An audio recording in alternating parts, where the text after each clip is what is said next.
యేసయ్య పరిపాలన శాశ్వత కాల పరిపాలన. ఆయన పరిపాలన యుగయుగములు, తరతరములు. ఇప్పుడున్నటువంటి పరిపాలకులు టెంపరీ, 5 ఏళ్ళు వెళ్తారో 10 ఏళ్ళు వెళ్తారో మనకు తెలవదు, 20 సంవత్సరాలు వెళ్తారు, ఇది బాగుంది ఏదో ఒక రోజున.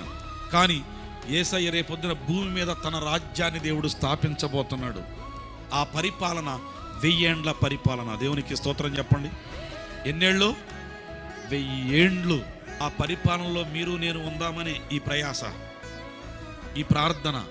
అందుకే రక్షణ పొందండి, మారు మనసు పొందండి, పాపక్షమాపణ పొందండి, దేవుని స్తుతించండి. మనస్ఫూర్తిగా మీ గృహాల్లో దేవుని యొక్క ఆశీర్వాదానికి పాత్రులు అయ్యేటట్లు ఆయనకు సింహాసనం కట్టండి. మీ గృహాన్ని దేవునికి ప్రతిష్ఠించండి.